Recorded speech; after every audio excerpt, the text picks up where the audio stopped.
Hi guys, welcome to the third part of this drawing series. So in the last video, we simplified our reference by grouping the lights and darks into shapes, as well as identifying where the features sit on the face. In this video, we will begin to draw our portrait using the line drawing we made in the previous lesson, as well as our reference. As you can see on the left-hand side, I've stuck down my line drawing over my reference, so in this lesson I can concentrate on only drawing where the features are in the face, and I don't have to worry about where the shadows are. Before I start explaining my process, I also wanted to quickly mention my drawing setup. You might not be able to see this in the video, but I'm actually working on a table easel. My drawing surface is actually at a 45-degree angle.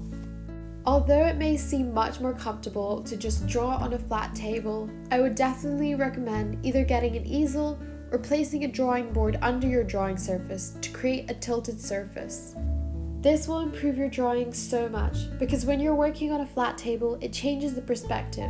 So when you're drawing in the top part of your paper, because it's further away from you, you will tend to compensate by drawing the object slightly bigger, and as a result, your drawing will look elongated. As an example, I drew a square looking at my piece of paper from a very low angle.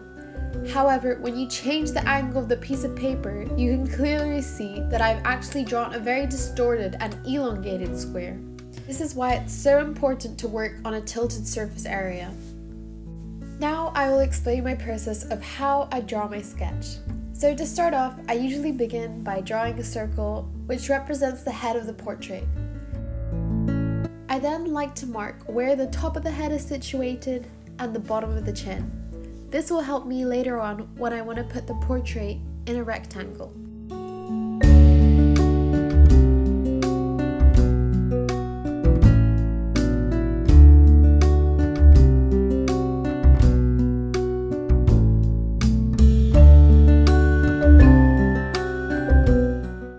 As you can see, I started to draw a rectangle around the portrait in the reference. Now I'm going to do the same thing, but on my sketch. The reason I do this is to use the negative spaces to get the correct face shape. The most important thing when doing this process is to constantly be looking at your reference and comparing it back to your sketch. Also, try not to think about your reference as a face. I know it sounds silly, but you really want to think about it in terms of abstract shapes on a page. This is because a lot of the time we can fall into the trap of thinking we already know how the human features look like. For example, I'm sure we've all drawn an eye before, and you can probably draw one even without looking at a reference. However, when you want to draw something to resemble your reference, you really have to think about the feature in terms of shapes.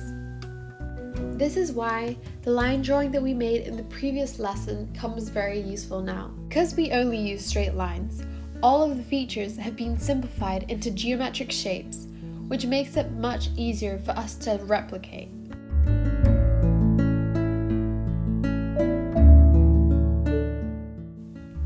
The next important thing to do is to compare where the features are in relation to each other. So for example, if you're drawing the eyes, make sure you have taken into account the distance between them. Again, use a line drawing we made before to clearly see this, and to clearly see the shapes that make up the space. And lastly, throughout this process, make sure you're constantly comparing the angles of your lines against the angles in the reference. A little trick you can do is use your pencil and place it over the angle you want to replicate on your reference. Then, keeping your hand straight, transfer the angle using your pencil and compare it against your sketch. Now I'll let you watch the rest of the process.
we come to the end of this video, I wanted to mention that this process is not easy and it requires loads and loads of practice.